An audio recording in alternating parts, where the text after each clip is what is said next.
السلام علیکم ورحمۃ اللہ وبرکاتہ۔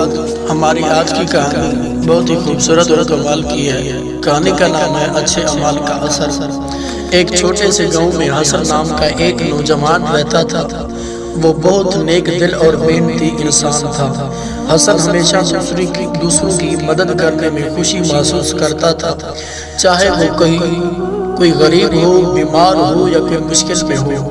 گاؤں کے لوگ حسن کو بہت پسند کرتے تھے اور اس کی تعریف کرتے تھے، لیکن حسن ہمیشہ یہی کہتا تھا کہ اچھے اعمال کا مقصد تعریف حاصل کرنا نہیں، بلکہ دوسروں کی زندگی میں بہتری لانا ہوتا ہے۔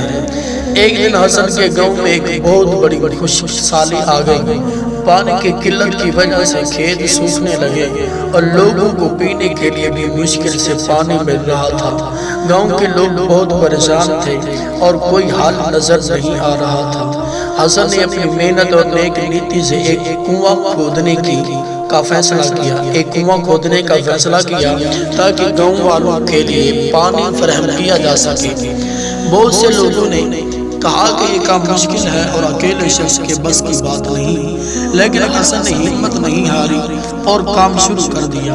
وہ دن رات کنواں کھودتا رہا اور کچھ دنوں بعد آخرکار اس کی محنت رنگ لائی اور پانی نکل آیا۔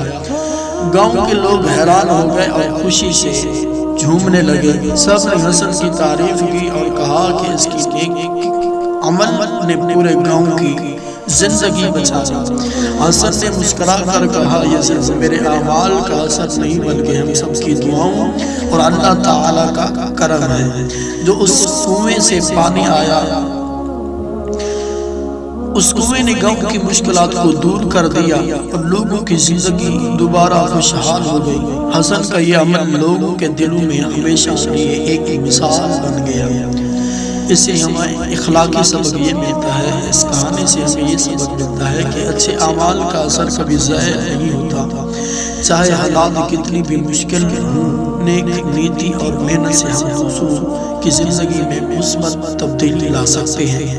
اللہ نیک لوگوں کے اعمال کا بہترین اجر دیتا ہے کہ اگر ہماری یہ